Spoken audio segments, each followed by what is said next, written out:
It's happening. Almost there. Almost there.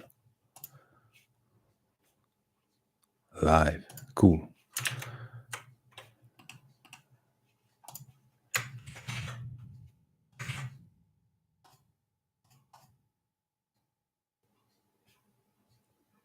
Yes. I got it. Got it. I got it. I got it. I got it. Streaming, streaming, streaming. Oh, am I ready to start? Am I ready to start? I think so. Great. Good Sunday evening. It's me, TB from TS Coaching, your holistic career coach. I hope you're having a good time, have a good weekend. This is late hour radio voice for me today. It's been a while since I had live, and yeah, because I've had so much things going on, and it's just normal life stuff. And but I've been here doing my work and developing and learning some cool stuff. And today, as you see in my topic here, the 4 agreements.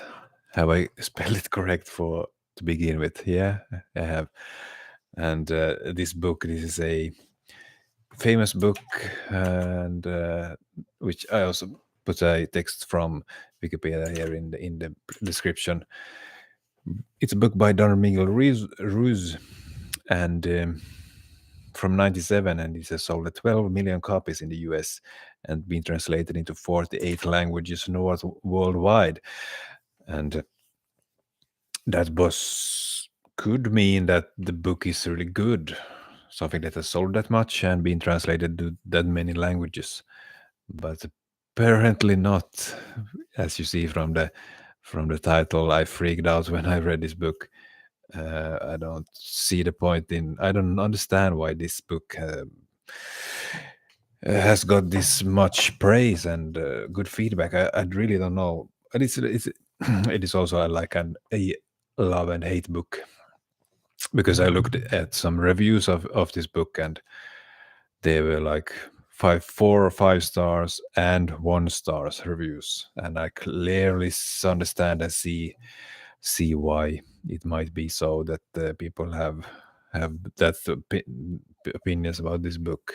Really good, really bad. And that is what this book is also about. Heaven and hell, good and bad, polarities. So that's when a book is about those things, it will also create that kind of reaction. And yes, before I start, it is one other thought or idea about being as a business owner, a solopreneur, providing a service, doing something for the world.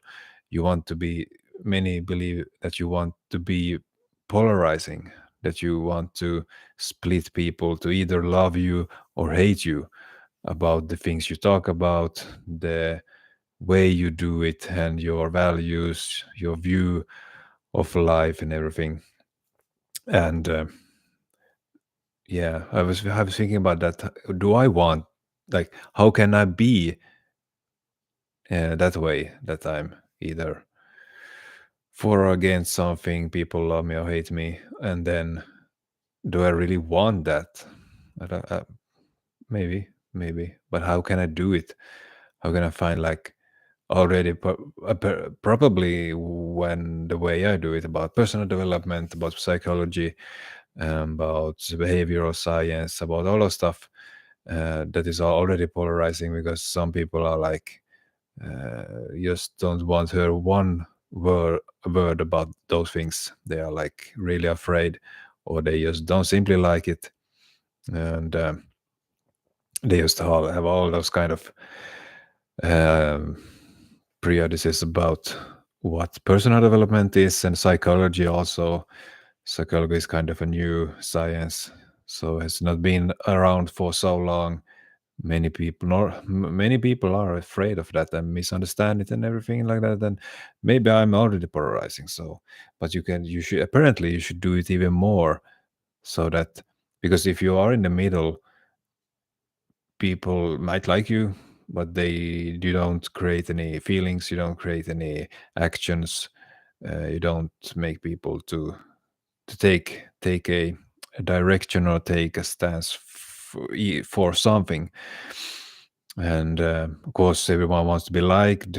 Don't want to make people angry at the same time, but just either that they really love the ideas that I have, and the way I do it, my framework, my approach, or either they don't like it. So I don't know.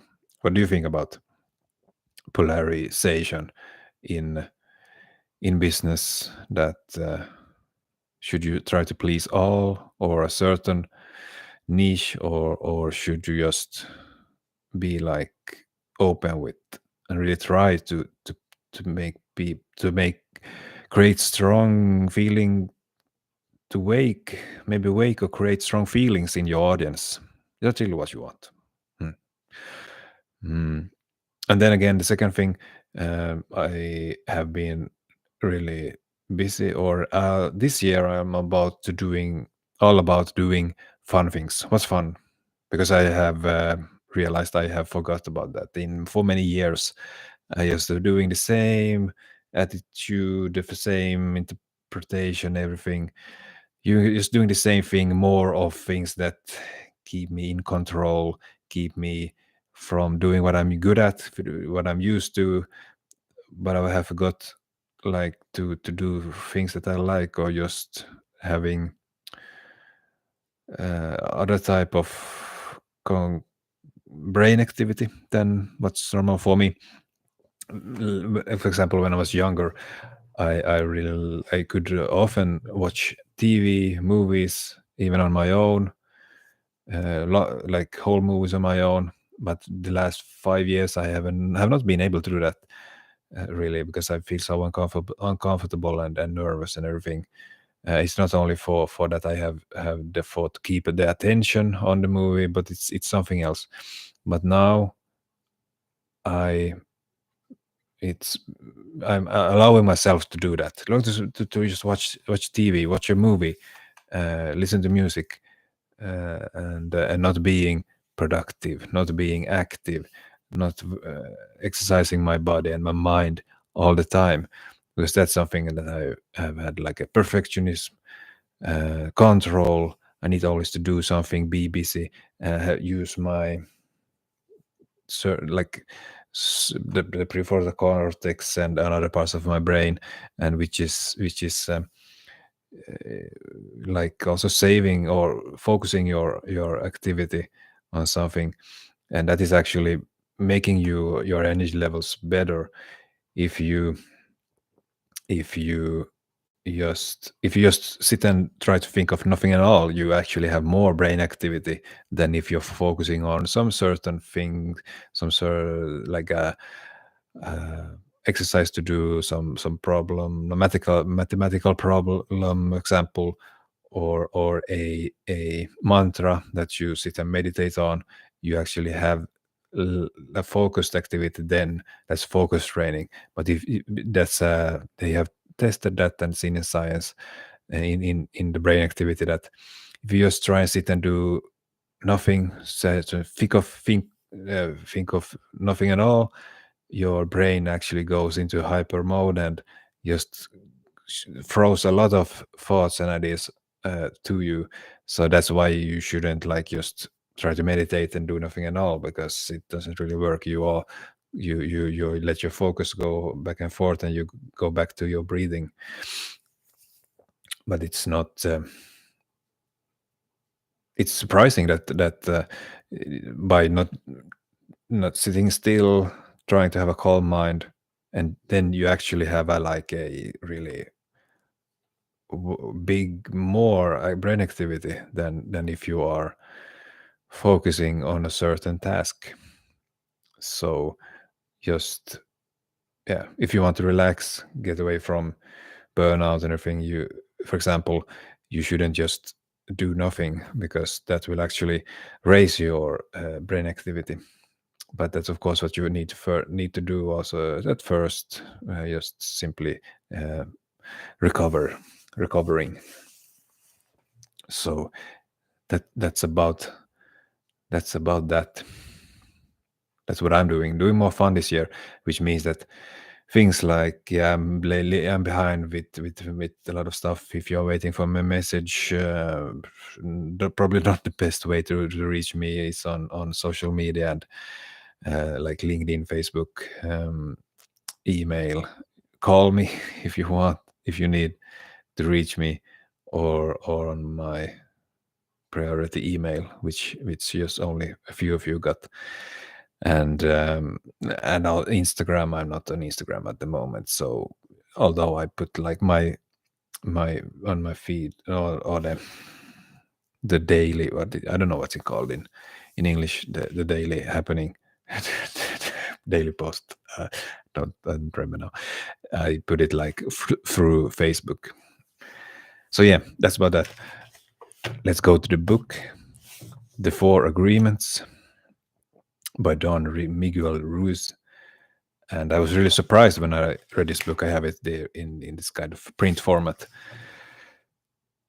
How crazy this book is. It's like, how can this book have become this famous? It's like really crazy. It's like, um, but what would I like to start with? If you are if you want to make a cult, and you're thinking about how you should do it, what it should be about, the rules and everything, how to control people and make them fucked up, then read this book, and then you will have a basic guideline of how you could, or probably, yeah, would be successful in controlling people and making their brains fucked up, basically. uh, I don't know. I don't know where to start with this book. As going just go I'm just going to quickly go through it a little bit, talk a little bit about it. What is it about? It is like, it's a book how to live a free life, uh, and with no limitations, and living in happiness and love, and just love all uh, people and the nature and the whole world, and then everything will just be just fine, and you are breaking loose from yourself, your limitations, and the hell on earth. You're basically living in heaven, and in this book you will find out how you can do it. It's not really, it's not easy. It's pretty difficult. It's, or some, there are like different ways you can do it. Some ways are really, really, really difficult, but if you make it, you can become like a living, walking god on earth. That is what this book is about. And even though I'm really into kind of psychology, personal development, but this goes against my view, because I'm really into existent existential psychology, existentialism, and also for a big fan of Viktor Frankl's um, logotherapy, which is meaning-based therapy, and therapy you can apply therapies on life, how you can live life, and it's like, it's nothing like, oh, therapy is only for if you are sick, and if you have a diagnosis of mental unhealthy, like fuck, like throw that thought into the garbage bin, and just think about therapy is actually around good ways, good rules, good ideas about how you can live a good life. That is often what therapy is about, different therapies. And they just help people living a better life. And for example, logotherapy is really good, and existential therapy and psychology is really good also. Um, and that is more about a eud- eudaimonic. Like I think it's called actually eudaimonic. I'm not really sure, but that's like the meaning based, and then you have hedonistic, which is just what most people, many people are looking for today, which is basically a life free from pain and full of happiness and yeah, just pleasure, away from pain to pleasure. And that hedonistic lifestyle is not really sustainable. You can live like that, but then you need something new, something better every day. And this book will help you live the hedonistic lifestyle free from pain and with instead of pain you have full happiness and love and bliss every day in your life. That is what you can get from this book. And even though I think sometimes I'm all out in the blue in the middle in the middle of nowhere, or space, middle of space, uh, when I find these books and read about them. But this takes the price of what the fuck is actually going on here. How can this book be that famous? And some people might love this book, and that's what I said. This is a love and hate book. If you really like this book, good for you. There are some good ideas and guidelines here, of course, as always in a book about personal development, let's say. And but it's framed so weird. It's indoctrination. It's a cult. It's a cultic way in explaining the world. It's a controlling way. It's just simply so weird. This is also example of how what I don't really like and understand or want to. It's also connected to religion, like in the phenomenon of religion, something to follow, something to live your life by, and of course that is really good.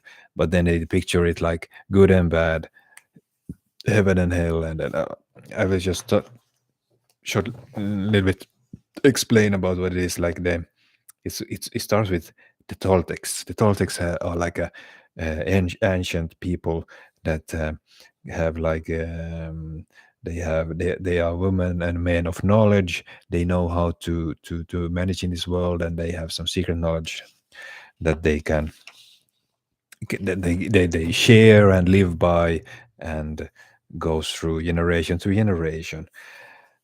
And that's about that. And there are some dreams and fogs and whatnot. I don't really like a cult is known for what, controlling people, making them uh, believe something, like illusion of reality, wanting to go, that if you can manage through all these tasks and difficult tasks and everything, you will reach bliss and happiness and the peace on earth and everything.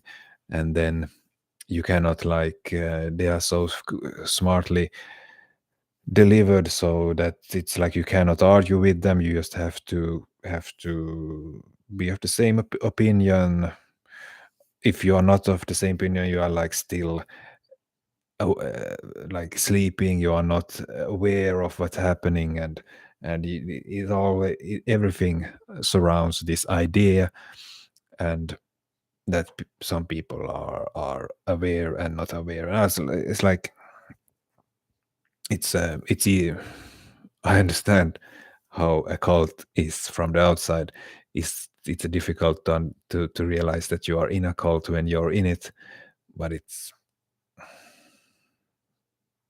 so it's so weird because they talk about seeing the world more like it is, and they also say that all people have their own views, but we have the right view, and if you do these things you will reach this kind of thing, uh, and we can do it together, and we will have the right view on the world, and we will be better than every other people, and we will happy, and we will love, and then we will be together. And this, that doing that and being in that kind of community and doing it together, you have like a flaw, like illusion of the reality. You actually get far further away from reality when you actually, when they talk about that, we are actually going through reality to reality, and creating, and like um, we are able to experience reality as it is when they are actually going further from reality.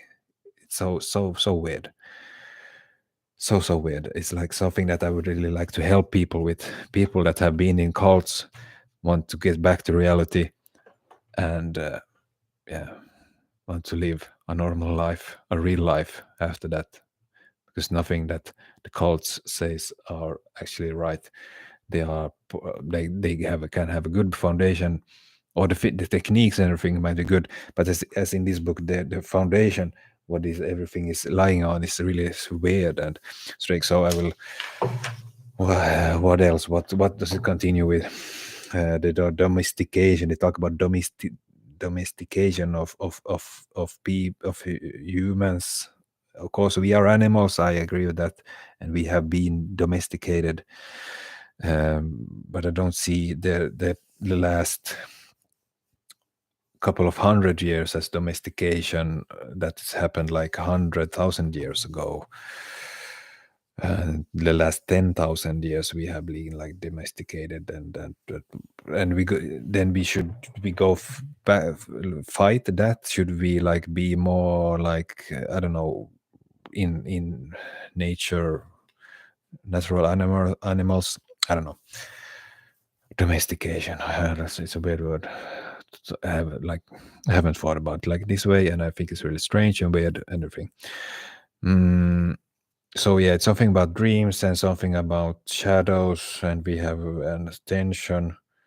Children, like children are like, they can experience the world like it is. They can have emotions as they are.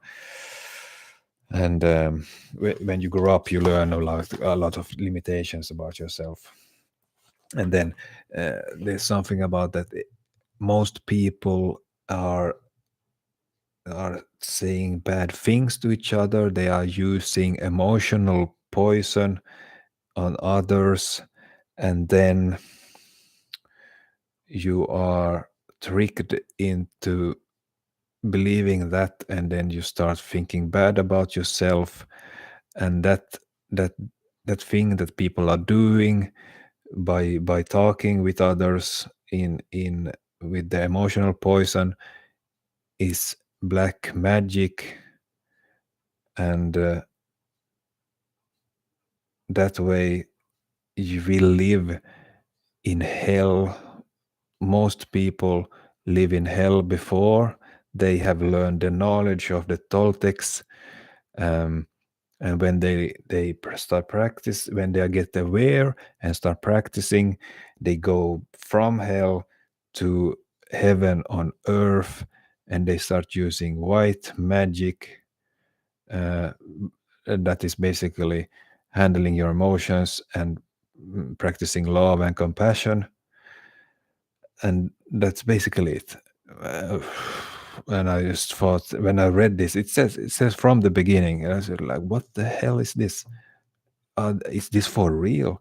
It's like, is it a children's story? Is it for adults? I don't know what it is. Science fiction, but I don't know. It's just a religious cult. That is something that some all the certain religions or churches would talk about. And then that we are domesticated and everything. It's like, what am I really reading? It's like, how can this a book sold in 25 million copies that over the world? What? What's it about?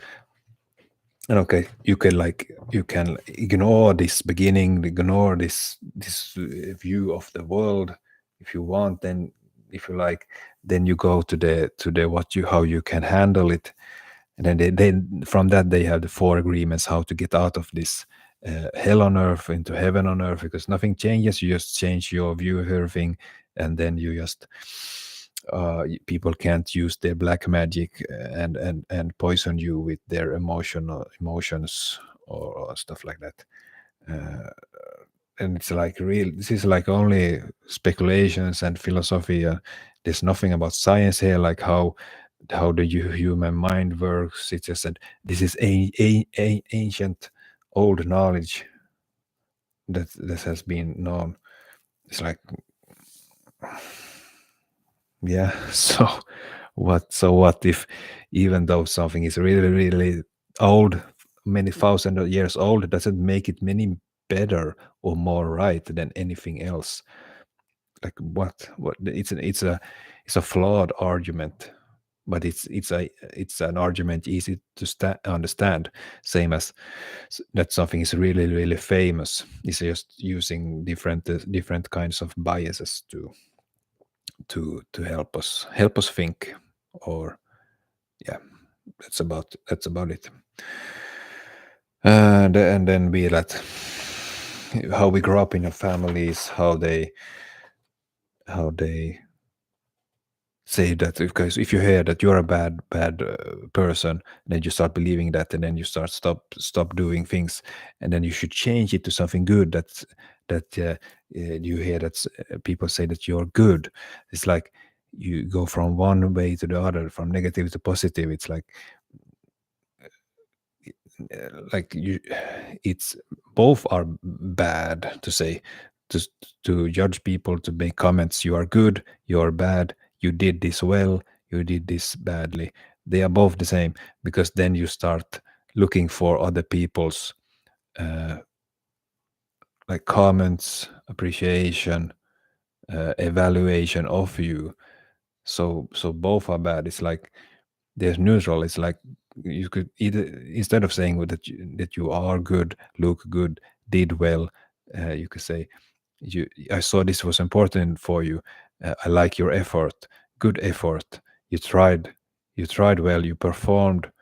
The effort you put in your performance were very good. You have done a lot of practice and training for this, and it shows. Um, you really like this. You really like doing this. Those kind of stuff, instead of uh, me giving you something. And that is about both are. You look good, you do well, or you do badly, you look badly. They're both the same. And they create the same kind of feelings in people, that they need others in different ways, and that you control them, or influence them and affect them. So I don't really like that kind of data that says in this book. And then you said the four agreement. You can really read about the agreements if you want. I don't really want to think about this book anymore. Of course, there's a good rules, and that you should be but it's nothing. It's just so weirdly presented. But yeah, to be a good people, to don't take anything personally. And that's that idea that they explain it, it's so flawed. I don't know, it's not really realistic. And then to make assumptions, don't make assumptions, that's also good. um, but I would say, like, these are not enough. They are better ones. They are better ones than these. uh, why these four agreements? And then the fourth one is always do your best. It's like this is some weird new age stuff. And if you have never read something about that, you are aware that you can, how you communicate affects other people, how you feel and everything, how you project, how you have your shadows, how you have different kind of your kind things in your personality, and how that we are connected, and that we should work together rather than compete with each other. And this is one thing, to just make yourself really really egoistic and self-centered in a way, because you can become better than others by doing this. And then they have the The Toltec Path to Freedom, Breaking Old Agreements. And of course, it's good.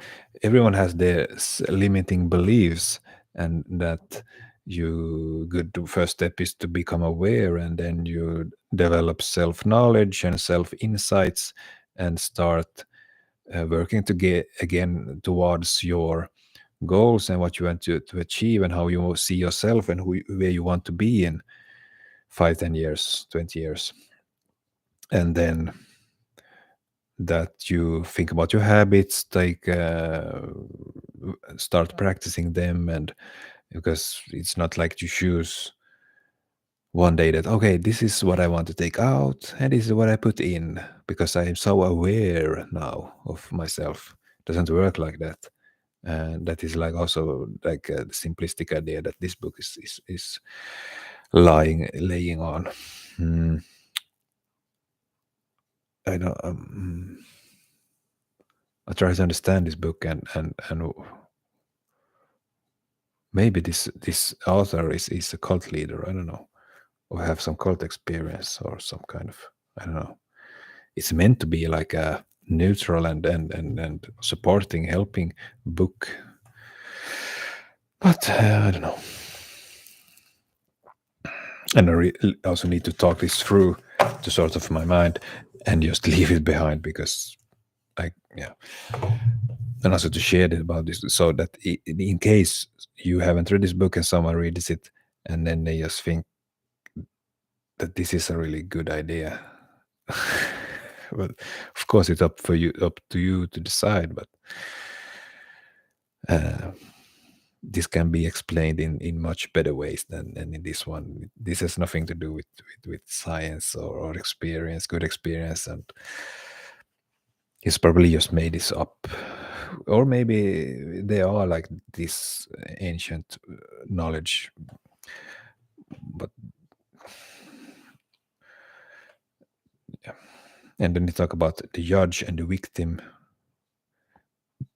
I don't know who sees society and our life that's simplistic, that this book sees it. And they talk about the parasite in your mind. That's also, it's also these strong words. But we should rebel against the parasites in our head. And of course, as I agree, we ourselves are our biggest limitation in life, to succeed in life and to make changes and to do whatever we want. We ourselves are our biggest limitations. But it's not like our parents or society has like put all those things in our heads. It's not that simple. We take our parents affect us very much, but not in this simplistic way. Yeah. So first, if you want to take control, is you gain control of your emotions. Yeah. Instead of just letting them be, letting them come and go and see them as information, you need to take control of them. And that is also, they say that express them and not suppress them, but take control is not very mindful. And then at the same time, they talk about that you should only focus on now, not tomorrow, and not the past. And that's just a stupid idea. If you only focus on today, you will not survive very long in this world. Or you will be very stressful every day. There's so much you think you need to take care of. If you don't prepare for anything, if you don't have shelter over your head, if you don't, just do basic stuff, and you plan for stuff that you build and take advantage of in after a while. Actually, we just at this moment we can be present in this moment, but actually this moment is like a recurring events happening all the time. There's very rarely something new happens in your life after a certain age, of course. Things you have had done in the past is like a memory of what you're doing now, and in the future you will experience same kind of events. Every moment is unique, but the type of your experience is kind of similar anyway. So actually, the present, past, and the future are all aligned at this moment, uh, with some like in a that's like a simplistic way, or how you could, but that's really how I see it. It's you should be aware and present in the moment, but you shouldn't just live today, forget about tomorrow, forget about yesterday. It's like some hippie 70s psychedelic, I don't know, and no rules, no thing, like no decency in your life. Yeah, that's my opinion, because who would like to live like that? I don't, who would like to live like that? Like you only for today, only live for today. This could be your last day. Carpe diem. Oh yeah, yeah. Of course you should enjoy your day, but I don't know. No.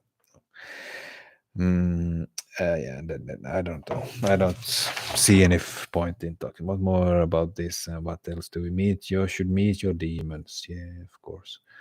Then you could become happy, and you make a new agreement. Emotional body, emotional poison. Yeah, and then they talk about that some feelings in general are good and bad. Uh, Sadness, anger, resentment, uh, hate, envy, they are bad feelings, and they will get bad results, and then you will feel bad, and it's bad for your health. And then they are good feelings, happiness, mostly happiness. That's probably hate and love. They are good for you, and they will give good results. But from what we know today, and from ACT, for example, acceptance and commitments therapy training, we know that feelings are feelings, they are information. How you interpret and experience a feeling are not always the same. Sadness can be exactly the thing you need to feel at the moment. Of course, it doesn't feel good, but afterwards, it creates the possibility to feeling relief and feeling kind of a joy, or a calm moment after you have grieved, after sadness. Um, so, like, there can't be any sunshine if there's no rain before and after. That's the same with feelings also. You can't be happy if you're never sad, because you cannot always be happy. You will become sad if you always need to be happy. Chasing happiness is not really realistic. And if you can just take, even though if you live with love all the ways and tell really, really brutal, honest, and don't take anything personally, you can't just take away negative feelings that the way you, if you want to talk about negative feelings, you just, it's more about the relationship you have and the attitude you have towards your feelings. You don't need to take it away. That is, and this book is meant for if you are perfectly normal, if you are depressed, or if you have some other mental disease, or are unhealthy in different ways, then it's, you have a condition, a state where you might want to where it's something some more difficult. But I don't like when they talk about feelings in this way, to make them that simple, good and bad, strong and weak. It's so ridiculous. Fear, you must suffer. Yeah, you suffer, and you should get away from suffering. Well, actually, Viktor Frankl, in when he was at the concentration camps, he experienced a lot of suffering, but he could see a lot of value in that, and he could also forgive those who have put him in that situation and put him in that much pain and misery, because he, all of his dear ones and loved ones were dead when he got out of the concentration camp. And he started talking about meaning based therapy. If he would have been chasing happiness there in the concentration camp, uh, and just ignoring all the suffering, like suffering is not real, all how he would have, based on this book, viewed it, then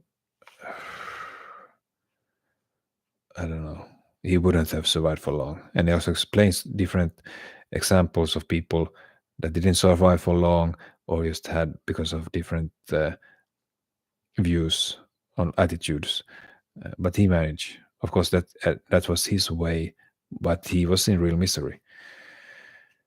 Um,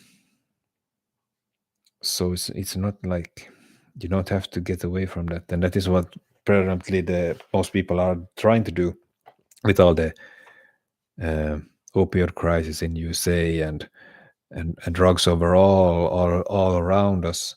We want to get away from pain, reach happiness and joy and everything. That's not really good for us us for the mankind, for humanity, to be relying on those things that easily. That was what I have been doing. I've been looking at a lot of documentaries about uh, those things, so interesting things that I could share about later about.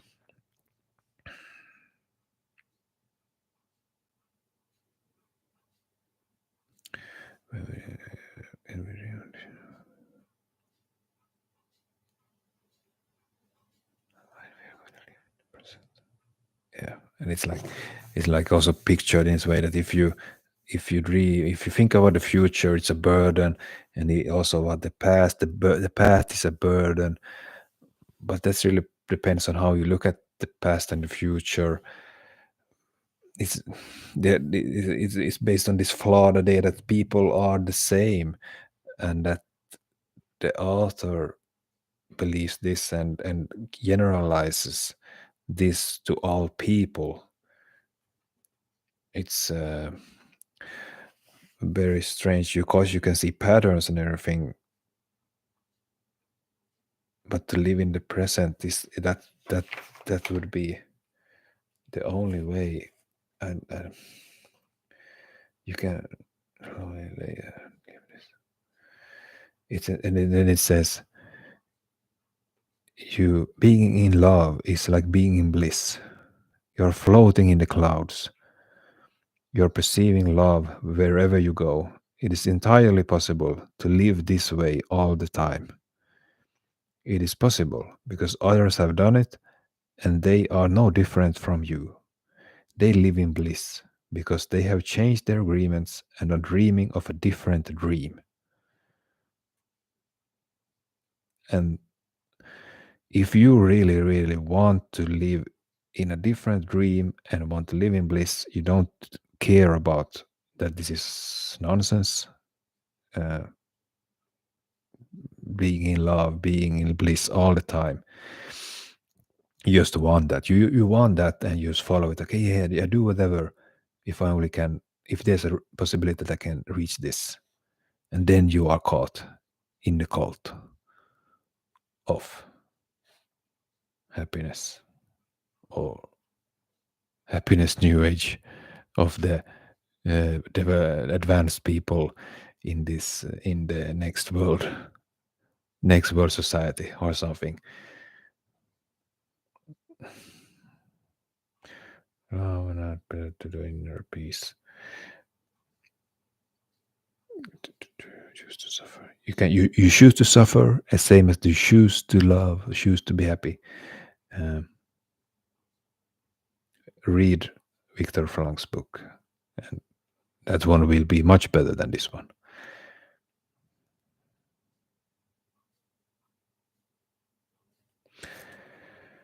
And then it ends with you can choose to suffer or to love and be happy. Yeah, which one do you want to choose? Do you want to suffer or do you want to live in with love and be happy? Do you want to live in hell or do you want to live in heaven? My choice is to live in heaven. What is yours? Oh my God. That's the book, The Four Agreements.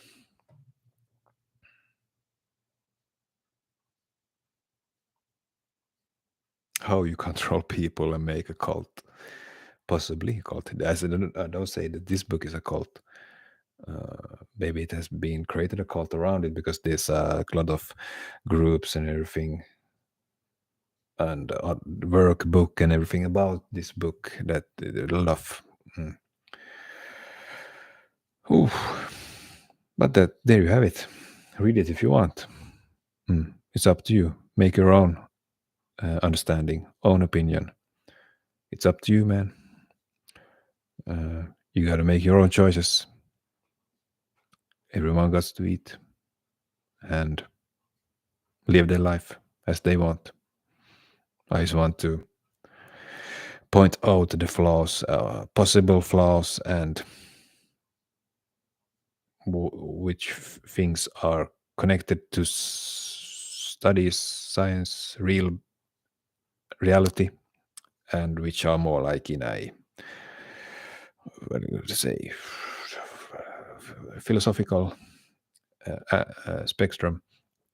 And the values and ideas about this book is pretty good. They are good in the way. It's just the way it's presented that's so really weird, in my opinion. There are tons of better books than this. So there we have it for today. Pretty long today, but I just had to get this out of my system because I wanted to like this book.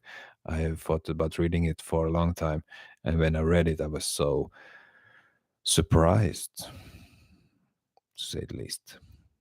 But yeah, maybe we'll see you around uh, when I appear again. So have a good day and week next week. Bye.